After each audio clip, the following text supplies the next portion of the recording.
Oh bonjour à toutes et à tous et on se retrouve à nouveau sur Smart and Strong avec Thibaut, votre hôte de toujours.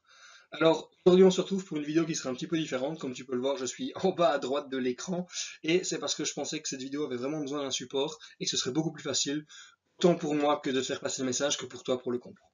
Du coup, avant que je commence la vidéo, surtout n'oublie pas de liker la vidéo, abonner à la chaîne et le partager ou laisser un commentaire si ça t'a vraiment plu. Et partage-le parce que je pense que ça va vraiment être utile pour plein de monde. Alors aujourd'hui, comme je l'ai dit, on traite de spécificité et la vidéo sera pas vraiment courte. Du coup, n'hésite pas à prendre un petit calepin pour prendre note si tu en as besoin ou sortir un petit café ou un petit thé et on est parti.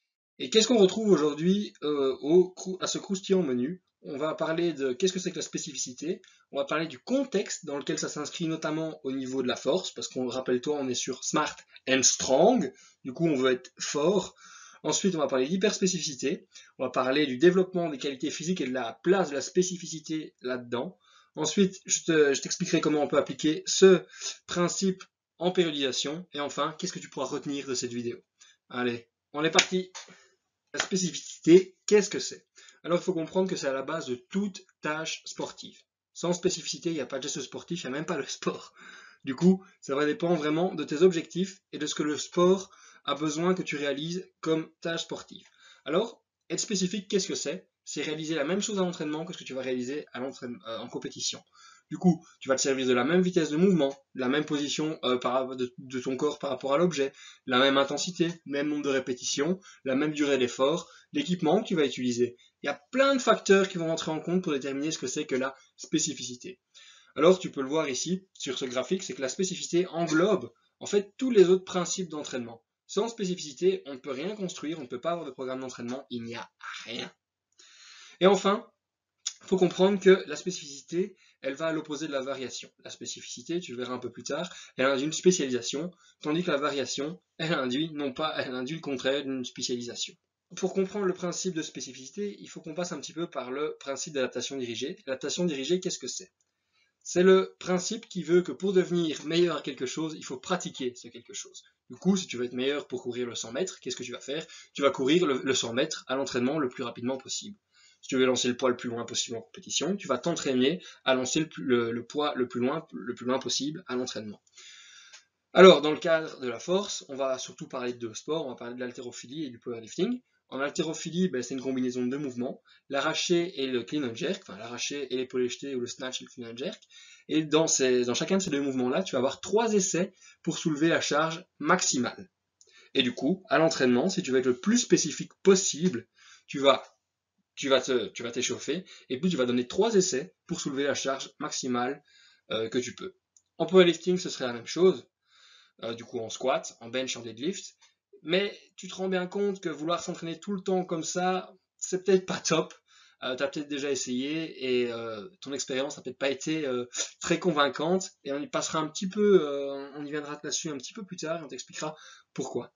Mais en attendant, l'adaptation dirigée, c'est vraiment le premier facteur qui va vraiment être le plus important pour la spécificité. Parce que la spécificité va entraîner cette adaptation dirigée. Et s'il n'y a pas cette adaptation dirigée, tu ne deviendras pas meilleur dans ton sport. En force, qu'est-ce que c'est que la spécificité? Alors, la force, elle est souvent exprimée en 1RM. Du coup, ça veut dire que pour être le plus spécifique, il faut entraîner ce 1RM.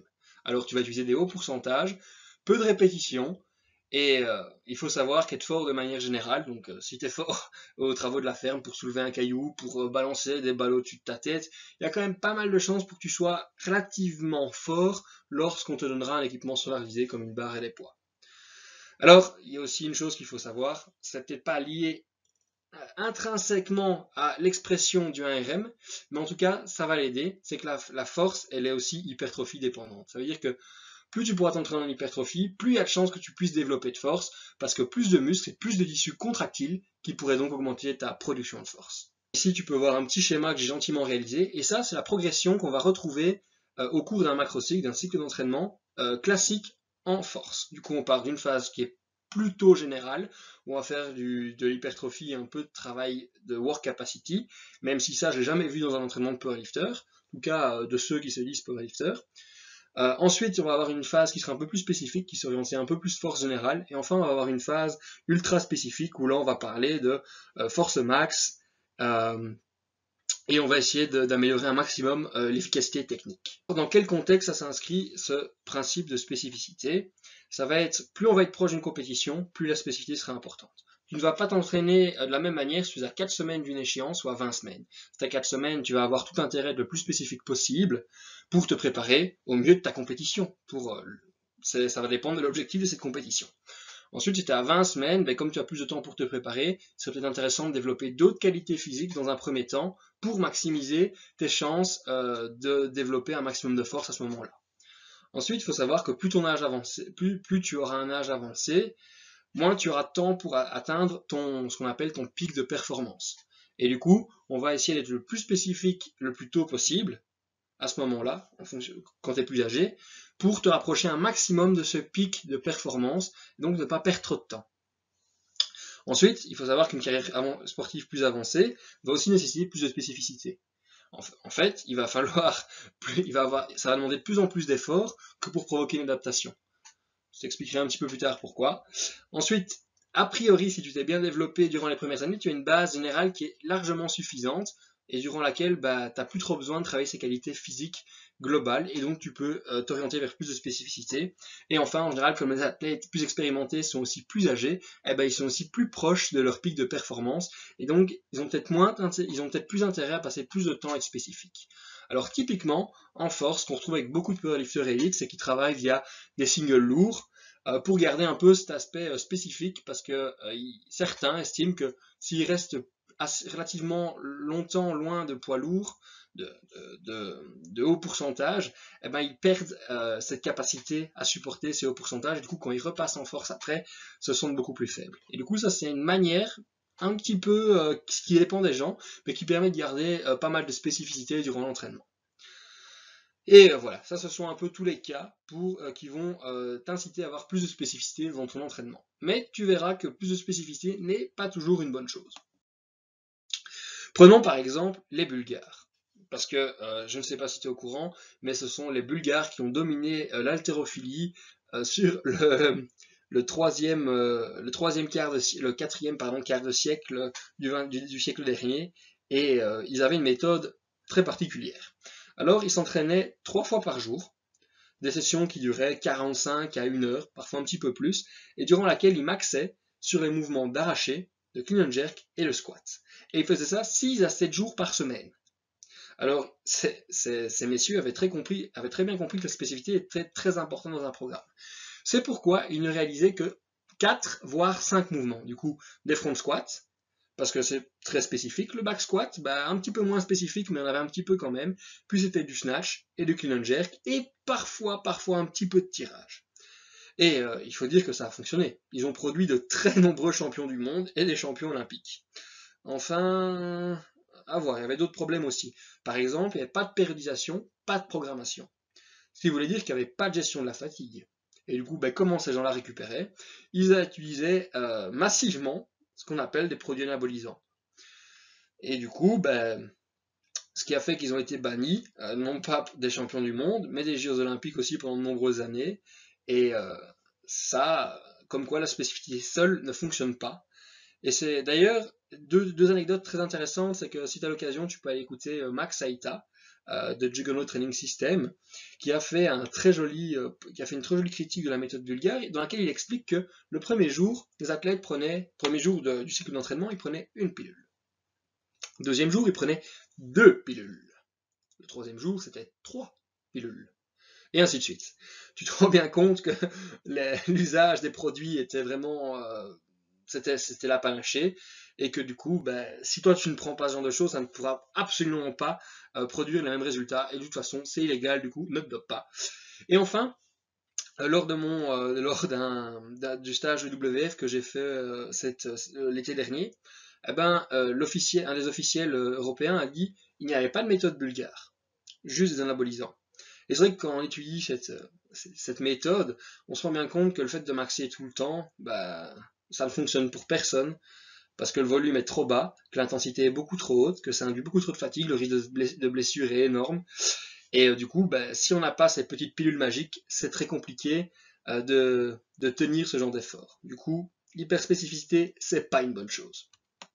Malheureusement, tout n'est pas conte de fées en termes de spécificité. On l'a vu juste avant que plus de spécificité ne provoque pas forcément que les bonnes choses. D'ailleurs, l'augmentation de la spécificité provoque aussi une augmentation de la résistance adaptative. Et la résistance adaptative, qu'est-ce que c'est? Ça va être une augmentation de la difficulté à faire d'autres progrès, plus tu vas être avancé. Et comme on l'a vu un petit peu plus tôt, on sait que la variation est l'opposé de la spécificité. Et c'est justement à ce moment-là que la variation va avoir de l'intérêt. Parce que plus tu vas être spécifique, plus ça va être compliqué de faire d'autres progrès. Et donc, c'est à ce moment-là que tu peux utiliser la variation pour vaincre cette stagnation. Alors, spécificité va entraîner une stagnation tant physique que psychique. Et donc les risques de burn-out deviennent aussi assez importants. Et on sait que quand on est un sportif qui veut maximiser son potentiel sur le long terme, eh ben, il faut autant éviter cette stagnation physique que psychique et surtout ne pas arriver en burn-out. Parce que sinon ça veut dire que l'entraînement, c'est fini. Bien évidemment, ce ne sont pas les seuls points négatifs à cette hyperspécificité.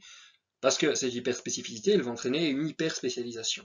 Et on sait que l'hyperspécialisation précoce, eh ben, elle va entraîner un plus grand risque d'abandon, notamment chez les sportifs qui sont jeunes, qu'elle va non pas entraîner une maximisation du potentiel athlétique, mais qu'elle va entraîner une diminution de la performance à l'âge adulte par rapport à des groupes non hyper spécialisés. Ou à ne pas faire trop tôt. Ensuite, l'absence de variation, tant en termes de mouvement que des amplitudes, que de la vitesse, que des charges utilisées, risque de provoquer pas mal de blessures d'usure, de douleurs, qui vont t'empêcher de progresser sur le long terme.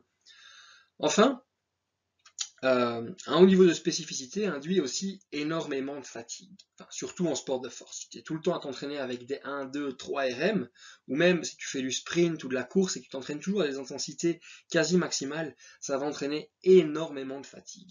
Et donc les entraînements qui vont suivre seront moins productifs, ils seront moins de bonne qualité, et ces entraînements-là seront quand même moins spécifiques, vu que tu devras être occupé à récupérer, ou en tout cas à réduire l'intensité pour pouvoir à nouveau t'entraîner avec un maximum de spécificité. Et tous ces facteurs vont aussi faire que si tu t'entraînes tout le temps avec des low rep high intensity, tu vas avoir un manque à gagner au niveau de la masse musculaire. Et on sait, on l'a vu un petit peu plus tôt, la masse musculaire est très importante parce qu'elle entraîne plus de masse qui peuvent être contractées, enfin de masse qui peut être contractée, et du coup en force, ça va limiter ton potentiel athlétique sur le long terme, ce qui n'est pas vraiment une bonne chose. Du coup, je vais prendre un petit peu le temps de te dire pourquoi l'hypertrophie est très importante. C'est la première chose, et si tu ne veux pas le faire pour ta force, fais-le pour ta santé, c'est que l'hypertrophie est directement corrélée avec l'espérance de vie et l'indépendance chez la personne âgée.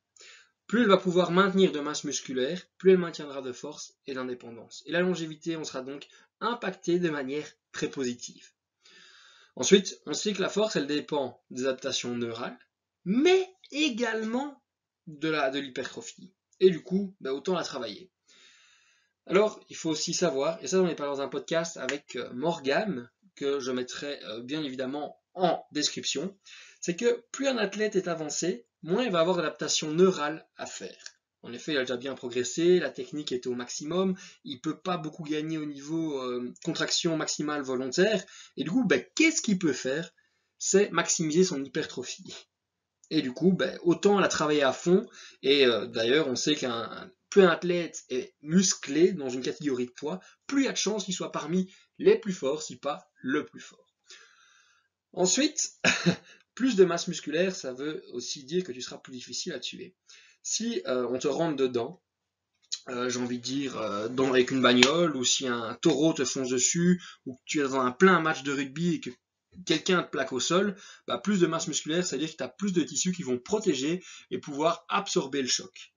Et du coup, d'un point de vue aussi longévité, survie, c'est assez important. Pas pour rien que les rugbymen ne ressemblent pas à des cadres de frein. Ils casseraient, ils mourraient, et ce serait pas forcément très beau à voir. Ça serait même probablement interdit. Et du coup, autant se renforcer, être plus épais, et franchement, plus c'est génial, parce que tu seras non plus seulement moche, mais tu seras moche et musclé.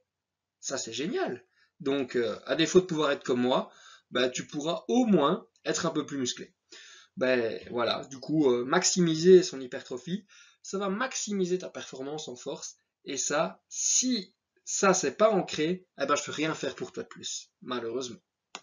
Le meilleur moyen de vaincre cette résistance adaptative et de maximiser aussi ta masse musculaire, ça va être notamment grâce au travail d'assistance. Alors, à quoi il sert ce travail d'assistance? C'est d'utiliser la variation pour introduire un nouveau stimulus.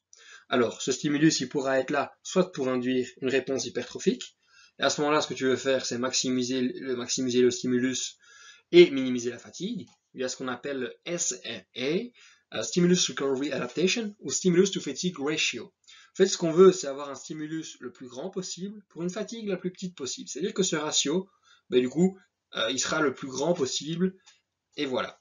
Alors, un exemple qui pourrait être, c'est dans une phase d'hypertrophie, ça va être de privilégier du high bar face à du low bar. En effet, le high bar avec ta position plus droite recrutera moins le bas du dos et pourra targeter un peu plus les quadriceps. En général, c'est un muscle qui est plutôt important pour la performance en squat. Et du coup, on limite la fatigue notamment au niveau du bas du dos, des hanches, et du coup, et on maximise le stimulus sur les quadriceps. Ou alors, par exemple, ça pourrait être utilisé pour des séries longues au niveau des triceps, un JM press plutôt que du close grip bench press qui peut être plus traumatisant du fait qu'on prendra plus lourd pour les articulations. Et du coup, il faut pouvoir jongler intelligemment en fonction de toi, tes capacités de récupération et des exercices qui te produisent des petits inconforts ou pas. Et enfin, la deuxième possibilité de ce travail d'assistance, c'est soit pour induire une augmentation de force. Alors, il y en a beaucoup, ce qu'ils veulent faire, c'est peu de variations pour que ce soit le plus spécifique, mais le but de l'assistance, ça va être surtout d'adresser un point faible. Et du coup, c'est vraiment de taper dans ce point faible et le rendre un peu moins moisi.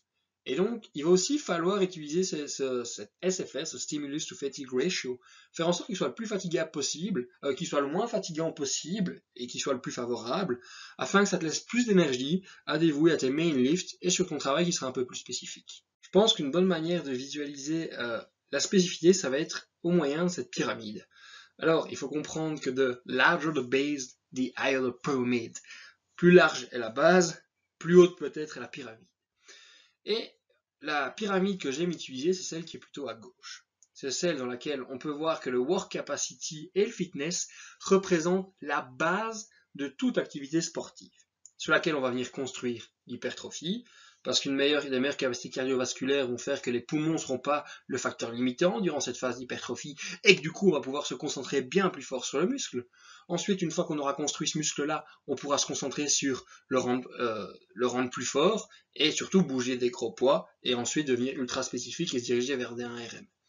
Et un truc que j'ai pu remarquer en tout cas, c'est que si les gens passent cette phase de work capacity, de fitness, de développement de ces capacités-là, en général, ils ont moins les capacités pour pousser leur phase d'hypertrophie. Et ce qui se passe, c'est qu'ils font moins bons gains, et ensuite, du coup, ils en profitent moins durant leur phase de force et durant leur phase de force max. Et donc, je pense que c'est un truc que tout le monde devrait développer pour aller vers plus de spécificité. Et les premières années de développement sportif, elles doivent servir à ça, développer ce work capacity, ce fitness et un petit peu de spécificité. Et au fur et à mesure des années, on construit, comme je l'ai dit un peu plus tôt dans la vidéo. Passons maintenant à la spécificité au développement des qualités physiques. Alors, avant de commencer, il faut juste savoir qu'il va falloir faire attention à quelle qualité physique tu veux développer en priorité. Parce que développer deux de manière concomitante, toujours une qui en pâtira un peu plus que l'autre. Et tu vas juste voir pourquoi dès qu'on va parler de force et d'endurance, ainsi que de force et de souplesse, qui sont pour moi deux des qualités les plus importantes, notamment dans cette base de pyramide de fitness et de work capacity. Alors pourquoi l'endurance est important? Il faut juste d'abord savoir qu'il va y avoir peu de transfert direct vers la force et qu'il n'y aura pas de transfert de la force vers l'endurance. Et du coup, pourquoi utiliser ça? Tout simplement parce que ça va augmenter les capacités de travail. Du coup, tu vas pouvoir abattre plus de travail. Et surtout, ça va aussi améliorer tes capacités de récupération. Et si tu récupères mieux entre tes séries et entre tes séances, tu seras capable de pousser plus d'intensité et le volume. Et donc, a priori, faire plus de gains. Le seul point négatif, pas le seul d'ailleurs, c'est qu'il va y avoir un switch des fibres musculaires de type 2, donc celles qui sont là pour produire la force, vers des fibres musculaires de type 1 qui vont être plutôt endurantes. Et donc, ce switch n'est pas définitif, surtout si c'est un entraînement qui est plutôt temporaire et que c'est pas sur du long terme et tu continues de t'entraîner. Mais il faut quand même faire attention à ne pas avoir trop d'endurance. Ensuite, il va avoir une activation de l'AMPK. Et l'AMPK, c'est le gène qui est plutôt lié à l'endurance.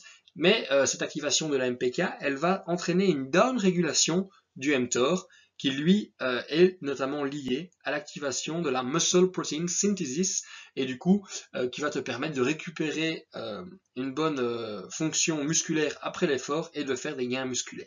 Du coup, on se rend bien compte que trop d'endurance c'est pas une très bonne chose, mais c'est assez important aussi quand même. Alors ensuite pour la souplesse, c'est peu spécifique et du coup on va souvent pas l'entraîner. Mais il faut quand même s'assurer qu'il y a un niveau minimum, notamment pour le positionnement, pour la santé générale, et surtout ça peut éviter certaines blessures, parce qu'être plus souple, ça va te permettre d'échapper, te jeter sous la barre, ou alors peut-être avoir moins de raideur et moins de traction articulaire et musculaire, et du coup ce sera une bonne chose pour ta longévité dans le sport, mais trop de souplesse, t'étirer trop, ça va diminuer l'efficacité du système de ressort, du coup d'énergie que ton muscle peut emmagasiner pour restituer par la suite. Plus ton muscle sera souple, moins il aura cette capacité de le faire. Et du coup, pense à ton muscle comme un ressort. C'est comme si tu voulais étirer ce ressort, il perd en efficacité, il perd en intérêt, et tu pourrais même le déformer de manière presque irréversible, ce qui est plutôt pas une bonne chose. Pour ce qui en est de la force et de la puissance, ce qui est déjà un peu plus spécifique, et le meilleur exemple pour ça, c'est l'haltérophilie. Alors, on sait que la puissance, c'est le produit de la force fois la vitesse, et du coup, c'est hautement force dépendant. Et en théorie, si tu es le plus fort, tu peux aussi être le plus rapide, vu qu'on connaît la relation force-vitesse, et que si on est capable de produire le plus de force au monde, on devrait sûrement être capable d'être le plus rapide aussi. Et inversement, si on est le plus rapide, on devrait aussi être capable de produire le plus de force. Malheureusement, c'est pas le cas. Et du coup, entraîner sa force pour gagner en puissance, c'est pas toujours le cas, puisqu'il faut pouvoir entraîner la vitesse, et qu'il n'y a pas toujours de transfert de l'un à l'autre. Du coup, c'est déjà plus spécifique, mais pas uniquement. Et c'est pour ça que cet entraînement en puissance ne montre pas les meilleurs résultats, notamment en expression de la force max, puisque la force max, elle se déroule à vitesse beaucoup plus lente, quasi nulle, pour laisser le temps aux fibres de type 2 de s'activer un maximum. Et du coup, la puissance sera quasi nulle à ce moment-là, en fin de compte, puisque la vitesse est quasi nulle. Du coup, c'est pas idéal. Après, on se rapproche tout doucement avec un peu plus de spécificité, et en parlant de force et d'hypertrophie. Le seul problème avec l'hypertrophie, c'est que ça va être souvent réalisé à haut volume, ce qui va induire beaucoup de fatigue. La fatigue, elle va masquer l'expression de la force, et c'est pour cette raison que beaucoup de personnes ne veulent pas faire d'hypertrophie, parce qu'ils ont l'impression de devenir plus faibles. Et en fait, oui, ils deviennent plus faibles, mais parce qu'ils sont fatigués, comme si tu voulais t'entraîner à passer minuit en ayant une journée éreintante, tu serais probablement pas très fort. Et il faut savoir que cette fatigue, une fois que tu vas passer dans une phase de force, tu vas avoir un deload, elle va s'estomper. Et du coup, une fois que tu auras refait quelques adaptations neurales, parce que oui, c'est la première chose qui va diminuer, ces adaptations neurales, tu vas te rendre compte que tu n'auras jamais été aussi fort. Et du coup, c'est pour ça que l'hypertrophie est très importante, notamment dans l'expression de la force. Et enfin, les deux qualités qui vont être travaillées de manière concomitante et qui vont être les plus intéressantes, ça va être force générale et force spécifique. On va avoir un très bon transfert du général vers le spécifique, mais un peu moins du spécifique vers le général. Voilà, si tu es beaucoup plus fort en 10 RM, en 5 RM et en 3 RM, il y a beaucoup de chances que ton 1 RM est augmenté. Tandis que l'inverse, si ton 1 RM, si tu travailles tout le temps ton 1 RM, ton 1 RM, ton 1 RM, il est peu probable que ton 10 RM ou même que ton 5 RM soit très bon.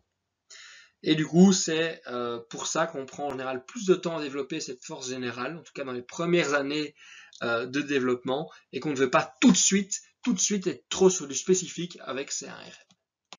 Une réflexion que j'ai d'ailleurs par rapport à cette pyramide et par rapport à ce que je viens de te dire avant, c'est que pour moi, et si la spécificité en fait c'était pas de faire ce qui est le plus spécifique sur le moment, mais si c'était c'était de faire ce qui bénéficiera le plus de ta performance sur le long terme. Et donc, il vaut mieux pas voir la spécificité comme une flèche à sens unique, malgré le fait que je l'ai représenté un petit peu plutôt comme ça, mais plutôt comme un spectre. En fait, ça va dépendre de chaque phase d'entraînement dans laquelle tu te trouves, de l'année dans le sport, de ton expérience sportive, de ton âge. Ça va dépendre en fait de tout ce que j'ai évoqué plus tôt. Et en fonction de ça, tu vas pouvoir passer de l'un à l'autre et revenir aussi, revenir un peu plus derrière.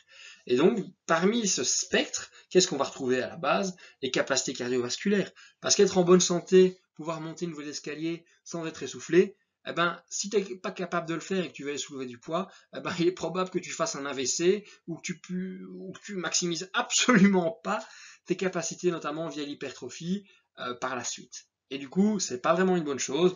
Ensuite, ça demande quand même un peu de souplesse et de mobilité, parce que si tu peux pas faire un squat à la profondeur ou pas aller chercher la barre sur un deadlift sans avoir le dos complètement rond, eh ben, ça risque d'être problématique aussi pour ta longévité dans le sport. Ensuite, avoir une petite base d'explosivité ou de puissance, ça va aussi être intéressant. Notamment, si tu es quelqu'un de particulièrement lent, ben, ça va être intéressant de le travailler pour ne pas rester bloqué lors du mouvement. Et enfin, après, on va passer sur des charges avec des 10 RM, des 5 RM, des 3 RM, et enfin, le 1 RM tant convoité. Mais il faut bien comprendre qu'en fonction de la phase dans laquelle tu peux te trouver, eh ben, il va être très intéressant peut-être en hors saison de développer ses capacités cardiovasculaires et de développer la puissance et l'explosivité, et qui vont te permettre après de pouvoir emmagasiner du travail, d'avoir une bonne santé articulaire, et donc de pouvoir développer ton 10 RM, ton 5 RM. Et puis, ben, tu n'es pas toujours obligé de faire en sorte que ton entraînement se traduise par une augmentation du 1 RM. Je suis persuadé que si tu augmentes ton 3 RM de 20, 30, 40 kg sur 1 an, 2 ans, ton 1 RM sera beaucoup plus fort. Et ce sera beaucoup moins fatigant et beaucoup moins traumatisant d'entraîner ce 3 RM, beaucoup moins stressant aussi de manière psychologique. Et du coup, eh ben, sur le long terme, tu peux faire plus de progrès en restant un petit peu de manière submaximale. Et d'ailleurs, on sait qu'il faut s'entraîner de manière submaximale pour progresser au mieux. Je pense qu'un petit moyen d'illustrer ça va te raconter une petite histoire. Enfin, une petite histoire. Imagine que tu sois sur le point de prendre le départ d'une course. Tu prends le départ, tu roules très bien. Et là, au bout de, je sais pas, une centaine, 200, 300 km, tu te poses la question de savoir, est-ce que je dois retourner au stand pour changer les pneus, vérifier mon moteur? Tu dis, bah, a priori, non, ça va me faire perdre du temps. Si quelqu'un ne s'arrête pas, il va gagner du terrain et je vais pas forcément avoir de chance, je risque de perdre la course. Et ben là, il y a deux possibilités. La personne qui va vouloir se dire, je suis très spécifique, eh ben, je continue la course et tant pis. Voilà, on verra, advienne que pourra. Ou celui qui veut un petit peu moins de spécificité sur le moment, qu'est-ce qu'il fait? Il va se dire, bah ok, je vais changer mes pneus, vérifier mon moteur, parce qu'il faut quand même que je puisse terminer la course. Donc ça va prendre plus de temps, on va changer les pneus, vérifier le moteur, et ben tu perds 1, 2, 3, 4, 5 places dans la course. Mais au moins tu préviens toute dysfonction, tu t'assures que tu peux terminer la course. Tandis que la personne qui continue, bah, elle prend des risques, elle va peut-être finir première, ouais, peut-être. Mais s'il y a le moindre problème, bah, un pneu qui pète, le moteur qui en surchauffe, bah, en fin de compte, elle ne gagnera pas la course. Et du coup, vouloir passer au stand, c'est vraiment faire preuve de plus de prudence. Et au final, si l'autre, mais il y a toujours un peu cette composante de chance, si l'autre s'éclate un pneu ou fait surchauffer son moteur, eh ben au final, c'est toi qui vas gagner la course parce que tu auras été plus malin. Tu vois, c'est ça aussi. Et c'est exactement la même chose avec le sport. Si tu prends plus de temps, mais pour développer tes capacités de base et être en meilleure santé, au final, même si on arrive tous à la même destination, mais que toi tu es en bien meilleure santé, tu auras une meilleure longévité dans le sport. Et a priori, tu pourras maximiser encore plus ton potentiel athlétique. Et si ça, c'est pas ce qu'on veut pour être le plus spécifique, eh ben je comprends pas. C'est ça que je ne comprends pas un petit peu pourquoi beaucoup de gens veulent être spécifiques beaucoup trop tôt. Pour moi, c'est vraiment une mauvaise chose, c'est courir à la blessure, courir à la catastrophe. Parce que si le moteur pète, ou si un pneu éclate, bah ta carrière elle est finie, tu peux plus rien faire, et tu pourrais te blesser, et ça serait vraiment triste, mais du coup, prenons un pas, faisons un pas en arrière, passons au stand, assurons-nous bien que toutes les capacités sont là pour qu'on puisse pousser la machine, c'est-à-dire notre corps. Et si c'est le cas, ben, alors on lâche les chevaux et on tente de gagner la course. Mais autrement, on reste prudent. Je sais, c'est bien beau tout ce que je dis, et de manière pratique, mais comment on fait? Et justement, c'est parfait parce qu'on y vient. Alors, il faut bien comprendre que le choix des exercices et la façon de les performer, du coup les répétitions, la vitesse du mouvement, la position corps-objet, la durée du mouvement, l'intensité, l'équipement utilisé, les conditions dans lesquelles on le fait, on va pouvoir influencer là-dessus. Le moins spécifique sera placé le plus loin possible de la compétition, tandis que le plus spécifique sera placé relativement plus proche. Plus une préparation sera courte, plus elle demandera de la spécificité, et plus elle sera longue, moins la spécificité devra être importante, en tout cas au début de cette phase, qu'elle devra progresser. Alors comme on l'a vu plus tôt, avoir une vision à long terme est bien mieux que d'avoir une vision à court terme, parce que ce qui se passe avec cette analogie de la voiture de course, c'est que celui qui passe au stand a une vision à long terme, il dit mais moi je veux terminer la course. Tandis que celui qui ne passe pas au stand, il a une vision à court terme. Et qu'est-ce qu'il se dit? Il se dit en tout cas je veux continuer à courir, et il va de tour en tour jusqu'au moment où ça pète et qu'il ne sait pas continuer. Du coup, le long terme bat toujours le court terme. Notamment si ce n'est pas au niveau performance, ce sera au niveau santé, au niveau bien-être et au niveau maximisation du potentiel athlétique sur le long terme. Et c'est ça qui compte. Et la spécificité, enfin, elle progresse au cours d'un macrocycle, au cours d'une année et au cours d'une carrière sportive et même au cours de la vie. Du coup, voilà. Mais comment ça se traduit via un cycle d'entraînement? Ça se traduit comme ça. Alors, je t'explique un petit peu parce que c'est pas tout simple. C'est que parmi ces 4 phases, on va commencer par une phase de work capacity durant laquelle, en fait, on va travailler en hors saison. Du coup, on va développer les qualités physiques générales. On va utiliser des high reps, beaucoup de variantes, même pas de travail des lifts compétitifs. On va que ce soit une durée relativement courte, entre 8 et 2 semaines. Plus tu en auras besoin, plus cette phase sera longue. Et on va utiliser d'intensité basse à modérée. Qu'est-ce que tu peux utiliser durant cette période? Des EMOM, du time at rest, tu peux même faire du strongman, courir, lancer, sauter, plein de choses, mais qui vont te faire en plus du bien au niveau mental, parce que tu vas faire d'autres choses, tu pourras en profiter pour aller jouer avec des copains, et voilà. Et ça, c'est vraiment cette partie off-season que beaucoup manquent, en tout cas durant une année, et qui pour moi est primordiale. Enfin, après, tu vas rentrer dans une phase de préparation physique spécifique avec d'abord une phase d'accumulation. Alors cette phase d'accumulation, souvent ça peut être appelé high volume, hypertrophie. Et là, du coup, ce qu'on cherche, c'est toujours pas trop, on veut pas trop de spécificité sur les mouvements. On veut toujours utiliser des variantes qui vont permettre de maximiser la réponse hypertrophique et en tout cas cette capacité à gagner du muscle. On sait que ça se fait via des intensités modérées, beaucoup de volume, et qu'il faut un certain temps. Du coup, cette phase-là, elle sera a priori l'idéal, ce serait entre 8 et 16 semaines, mais elle peut durer aussi peu que 4 semaines en fonction du temps qu'on a pour se préparer. Et ce qu'on cherche là plutôt, c'est des séries entre 8 et 12 répétitions, mais pas uniquement. Ensuite, on passera dans une phase d'intensification, où là, on va plutôt travailler la force générale, et là, on va réduire les répétitions, elles seront entre 3 et 6. Là, on va commencer à intégrer les mouvements compétitifs. Mais on va toujours garder des variantes pour pas trop accumuler de fatigue et continuer à construire de la masse musculaire. Alors, au niveau de la durée, ce sera la même chose, entre 4 et 16 semaines, et les intensités commenceront tout doucement à être plus importantes, elles seront modérées à élevées en fonction des lifts qu'on va faire. Enfin, on passera sur une phase de réalisation ou de peaking, comme tu préfères. Et là, on va vraiment travailler sur la force spécifique. On va utiliser des very low reps, 1 à 3. On va quasi uniquement faire plus que les mouvements compétitifs, mais justement, parce qu'on va plus faire que les mouvements compétitifs, qu'on va utiliser peu de répétitions, on va avoir une diminution du fitness, de la masse musculaire, et il faut que cette période reste très courte. Et du coup, on se rend bien compte que la spécificité c'est pas un truc qui doit durer très longtemps. Ici, on ira entre 4 et 8 semaines. Et il faut savoir que plus tu seras fort, plus ça durera longtemps. Et plus tu seras faible, moins tu en auras besoin longtemps. Parce que tu auras besoin de moins de récupérer entre tes efforts maximaux. Et du coup, tu pourras les faire de manière plus rapprochée. Et donc avoir ce qu'on appelle un pic beaucoup plus court. L'intensité sera bien évidemment très élevée, quasi maximale. Et c'est d'ailleurs pour ça qu'il ne faut pas que ça dure trop longtemps, sinon c'est très fatigant et traumatisant pour le corps. Voilà que ça termine cette petite présentation sur la spécificité. Petite pas tant que ça, parce qu'à mon avis, elle a quand même duré pas mal de temps. Et j'espère que si tu dois retenir plusieurs choses, ce seront celles-ci. C'est vraiment ce qui est le plus important.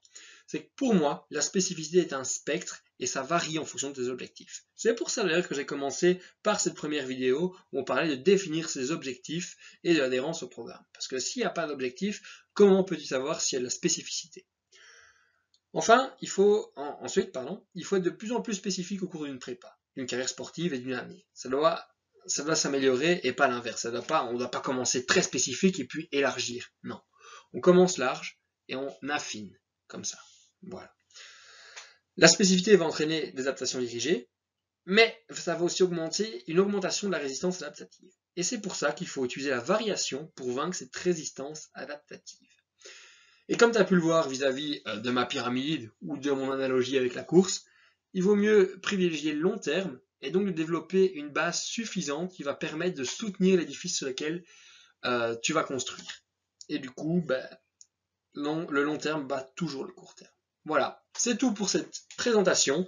Je t'invite encore à t'abonner à la chaîne. On se retrouvera bientôt pour un prochain épisode dans lequel on parlera de surcharge progressive. N'hésite pas à me dire ce que tu as pensé de la vidéo et du format. Si ça t'a plu, si t'as moins plu, si tu préfères voir un peu plus ma tête ou pas. Je verrai ce que je peux faire. Et voilà, surtout, n'oublie pas, stay smart, get strong.